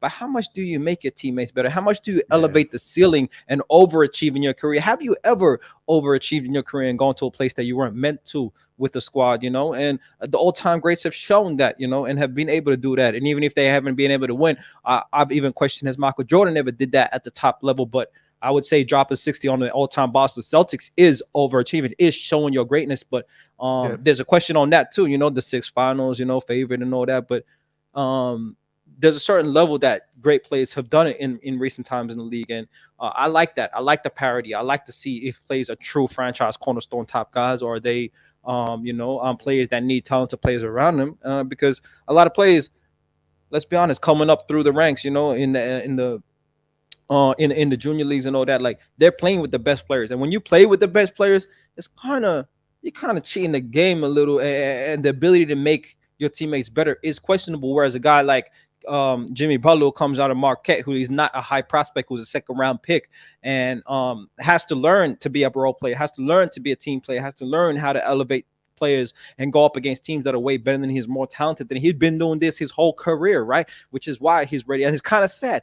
To me, he looks limited. He's kind of injured. He can't have the impact that he can. But then again, that's why they're still in the finals, though, because even if he is limited, he's understood how to make his teammates better. He's understood how to pick his spots. He's understood how to, elevate and empower his teammates to get it done. So that's interesting, man. Final question. I don't know if you want on the way out, but do you think the way the Miami Heat are playing, even the Denver Nuggets in terms of the team-oriented offense, their best players' skill set being more of a playmaker and less of a ball dominant guy, right? The Michael Jordan era of coming into the early 2000s of isolation and premium scorers dominating the ball in the early 2000s it was met with zone defense and different curvages and the slowest paced, ugliest basketball, yet individually some of the most talented scorers of all time. Then we go into the LeBron era with this ball dominant plays with the centers, where the offense is centered around them. It's essentially 5 out, drive and kick, put the ball in your best players, hop, pick and roll, drive, kick it out to the shooters. We've seen that era, and a lot of players have tried to emulate that era, emulate that type of game, and yet haven't won at the highest levels because LeBron's got a certain type of skill set. But do you think we're coming back around to the team-oriented offense and the ability for teams to have depth and trust in their role players, to have bigger moments, even become even sometimes at certain moments be the best player on the court, like a Caleb Martin in the conference finals, like a Gabe Vincent in certain games in the finals? Yeah. For the one part is, the two-way players have expanded that, right? You have some less seasoned and less experienced players on your roster. Rookies are getting more playing time more than ever in history. Second round picks are getting playing time more than ever in history. So you're getting guys out there who are getting experience early, and you develop trust in them. Look at Austin Reeves. Look at just the Lakers alone. Austin Reeves, Alex Caruso, Taylor Horton Tucker. Like the list just goes on and on with the guys. That they bring in and give a role to, and then kind of expand on that. And now you're building through the draft, or unsigned, or the two-way, and you're adding these pieces where you could argue that Austin Reeves might have been the Lakers' best clutch player. You know what I mean? So it's like as you get these guys and you trust them, then now you go out there and move around. I think the biggest thing to adjust is how the next wave of star players treat it is what you're really like gonna see. Like who's next? So clearly, if Joker's the best player in the world, or if he's approaching that, which we both agree, if he's not there yet, he's in the building. You know what I mean? So if the greatest player in the world is adopting the philosophy of I can get 40 when I want, but I'd rather have my teammates. You get 10, you get 8, you get 9, I'll get my 20 assists, a rebound. If he's leading the charge like that, and the runner-up, if he isn't the best at the time, is Giannis, and he's a guy who's not out there looking to get 50 on each play, he's going to try to guard your best player. If the coach does his job and puts him on there, rebound, block shots, be a physical force and still trust teammates. If you've got those guys at the top of the league showing the will to trust teammates, and again, success always proves it. They have to succeed at it. So Giannis won a chip. If Joker wins a chip, right? Steph won a chip, being the greatest shooter, of all time. Just throwing up shots and then willing to take a back seat to Kevin Durant. So Mhm. it all depends on who's leading it and who the star is, and if these stars can take that role. Because some stars can't take that role. Some stars can't defer. They've got to win their way, and it's got to be them eating first, it being about them. All roads lead to them, and then the rest is kind of fill in when they get a shot. You need less of those guys and more of the jokers, more of the Giannis's, and I think that you will see more team oriented, more system rans, and head coaches having a much more prominent role now than when you did with the ISO hero ball situation. It's funny because if you look at Spo from his early days and Spo now, he's a much better coach now. And his teams, they're the way they're playing without the mega stars, but they're running more basketball. It's not just hero ball isolation. So the value of your head coach, the value of your scouting, and the value of your drafting. If you guys are good at that, then yes, I think you will definitely see the team-oriented game, the balance, and just overall, and the teams with the longevity and the chemistry, they're gonna start killing people. Facts, man. It's been a beautiful basketball conversation, Jeff. It sure has, man. This flew by. I Mm. definitely appreciate you pulling up. I know a man such as yourself has a ton of options to go and talk this game, so I appreciate you lending Oh all this no, I time to love me. talking the game, man. You love the game, you respect the game, and so I appreciate that, man. There's a lot of banter out here in these YouTube streets, a lot Sure, of for smack sure. talking, but I appreciate the game, and I acknowledge the game, just like you said, man. I got no horse in the race in this game in the finals, but I appreciate the game and seeing the evolution of the game and seeing what's happening on the court. Is an amazing thing to see, and when you see a dominant player like Jokic, essentially changing the face of the league, and when Wembanyama was about to do that. Many Yeah. players in the future are going to do that and take their game off of Jokic, and we're going to see bigs. That's going to be amazing. It's going to be interesting to see another day conversation of if teams have dominant bigs or if they have that skill set to run your offense through that guy. That's the evolution that I think we've never seen. A guy that brings it off the board, brings it up the court, and he's initiating the offense at 7 foot tall. That would be an amazing day when we see that. But a beautiful conversation once again, and I appreciate it, man. And I'll be here anytime you go live, Jeff, man. Oh man, I'm gonna start doing this more, man. I got the podcast popping. I'm getting on here. I like getting on the panels like this. Not saying it because it's mine, because there's other panels that do this too, where everyone lets everybody talk, give their opinions, and just just let the like you said, the basketball conversations flow, man. And that's what I'm trying to contribute to that style of talk. You know what I mean? And I'm gonna try to need you guys to hold me accountable, man. When you see me on other panels and other chats, like Jeff, go do your show, man. Go do your own live. Get out of here, man. No doubt, no doubt, man. I'm gonna definitely love do that. doing it, but I love supporting other people too.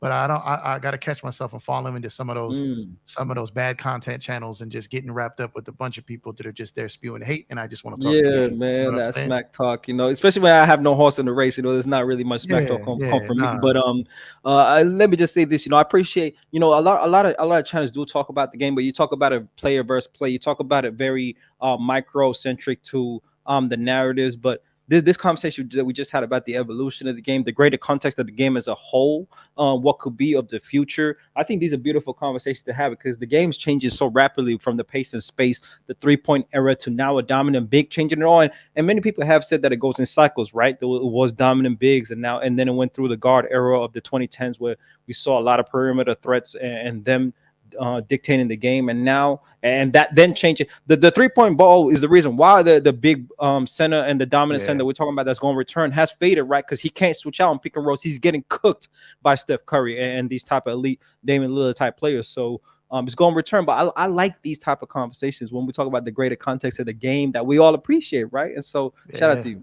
No, I appreciate you. And wait till I'm going to do this whole new CBA series. I'm going to super nerd out to this, and I'm going to try to break it down so people can have these conversations, not just throw these crazy ass trade ideas out there, so we can have some type of understanding of what it is, But on some other stuff, I definitely want to talk to you about, I really would love to talk to you about some other stuff off the air and try to line up some things with you because I think you got a lot to contribute in a lot of different ways. And obviously, I've said this all the time. You're the young OG rising star of talking basketball. So, I would definitely love to pick your brain on a couple of things and actually get some, some feedback and some advice on a couple of things when you got some Oh, time. love. I appreciate that, man. We can do it right now if you're about to go online. Yeah, man. yeah. So I'm gonna take us offline real quick. Let me get this final shout out right here, and then Yep. we'll talk backstage after the fact. But shout out to everybody that pulled up today. Humble Sports, Lakers all day.